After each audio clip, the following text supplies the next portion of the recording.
بسم اللہ الرحمن الرحیم۔ عقیدہ ختم نبوت کے ہم چھٹے سبق کے اندر حاضر ہیں۔ چھٹے سبق کے اندر چند ایک سوال ہم پڑھتے ہیں۔ پہلا سوال یہ ہے کہ انگریزوں نے مرزا قادیانی کو نبی کیوں بنایا؟ یہ میں نے آپ کو بتایا تھا کہ یہ سوالات ہم نے لکھے ہوتے ہیں، جس کو PDF چاہیے وہ بھی ہم سے منگوا سکتا ہے۔ تو انگریزوں نے مرزا قادیانی کو نبی کیوں بنایا؟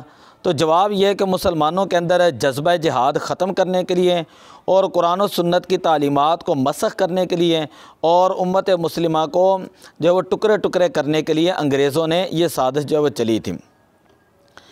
اگلا سوال یہ ہے کہ مرزا قادیانی نے جھوٹا نبوت کا دعویٰ کس سن کے اندر کیا؟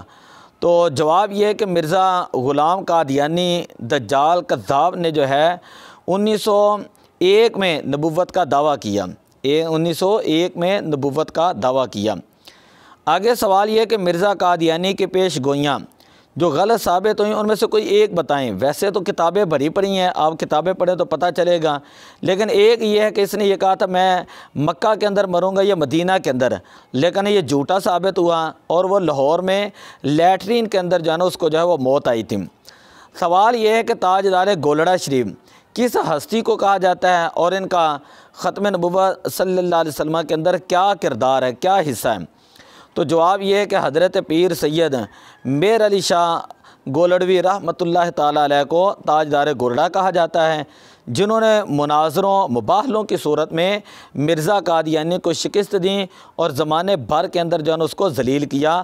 یہ تاجدار گولڑا شریف ہیں، پیر میر علی شاہ صاحب رحمۃ اللہ علیہ، جنہوں نے مناظرے کیے، مباحثے کیے اور قادیانیوں ان کو فاتح قادیانیت کہا جاتا ہے آپ کو، تو اس طرح جو ہے ان کو جو ہے ذلیل اور رسوا کیا قادیانیوں کو۔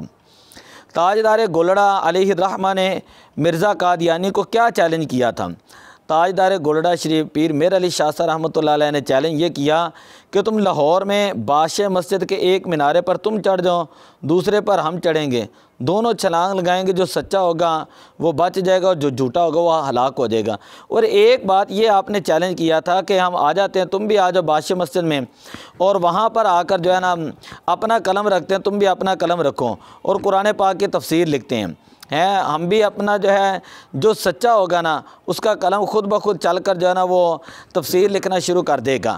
تو خیر وہ دجال تھا، جھوٹا تھا، اس نے تو ظاہر بات ماننی نہیں تھی، لیکن کسی نے پیر میر علی شاہ صاحب رحمۃ اللہ علیہ سے پوچھا کہ آپ نے اتنا بڑا دعویٰ کیا، آپ نے فرمایا کہ اگر میں نظر ڈال دیتا نا تو نبی پاک صلی اللہ علیہ وسلم کے صدقے سے قلم نے خود جو ہے وہ متحرک ہو کر، حرکت والا ہو کر جو ہے اس نے تفسیر عربی کے اندر تفسیر لکھنی شروع کر دینی تھی۔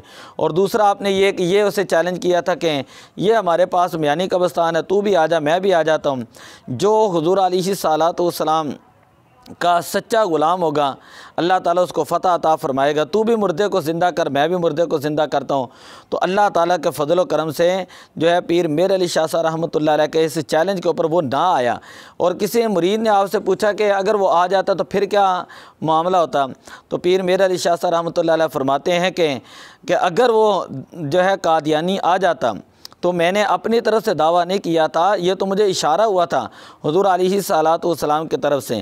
اگر وہ مردہ زندہ کرنے کا بھی جو وہ آ جاتا اور تو جس مردے کو بھی کہتا نبی اکرم صلی اللہ علیہ وسلم کے توسل سے صدقے سے ہم نے مردے کو زندہ کر دینا تھا۔ ایسے تھے ہمارے اسلاف، ایسے تھے ہمارے مشائخ، ایسے تھے ہمارے بزرگان دین کہ جن کا ایمان عقیدہ ختم نبوت اتنا پختہ اور اتنا مضبوط ہوتا تھا کہ وہ آگ کی بھی پرواہ نہیں کرتے، مردے جلانے کی بات آتی تو اس کی بھی کوئی پرواہ نہیں کرتے تھے، وہ اسی وقت مردوں کو جو ہے وہ اٹھانے کا جو مناظرہ بھی کر لیتے تھے اور چیلنج بھی کر دیا کرتے تھے۔